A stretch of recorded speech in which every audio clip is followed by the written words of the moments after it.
আজকে সকালবেলা রুটি আর তরকারি দিয়ে পেট পুজোটা করে নিলাম, বেশ ভালোই লাগলো খেয়ে। তারপরে আমার হায়াবুসাটা নিয়ে বেরিয়ে পড়লাম একটুখানি ঘুরতে। তারপরে একটুখানি ঘোরার পর রাস্তা দিয়ে যাচ্ছিল গরুর গাড়ি, তাই দাঁড়িয়ে দেখে নিলাম, মন ভরে গেল আমার অনেকখানি। তারপরে এসে বললাম আফ্রিকার জঙ্গলের ভেতরে আসতেই দেখি একটা পোলা ফুল করে বইয়া বইয়া। তারপরে বুধু দাদা সবার জন্য সকালবেলা নিয়ে আসলো সস ফুচকা, তাই সস ফুচকা দেখে এদের দুইজনার रहा नहीं जाता। তারপর ওদের চাইতে লোভ আমারই বেশি লেগে গেছিল, তাই ফার্স্ট বোন এটা আমিই করলাম, খেতে কিন্তু পুরো नाइस।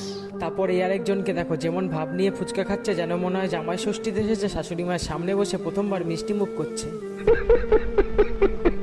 তারপর রাত্রিবেলা জামা প্যান্ট পরে রেডি হয়ে গেলাম আর টাকটা থাকার জন্য মাথায় একটা কালো কালারের সানসেট লাগিয়ে, তারপরে গুটি গুটি পায়ে বন্ধুদের সাথে সোজা এসে পড়লাম চড়ক দেখতে। তারপরে চড়ক দেখার পর ফর্মুলা 1 গাড়ি কিনে নিলাম বাড়ি গিয়ে চালাবো বলে।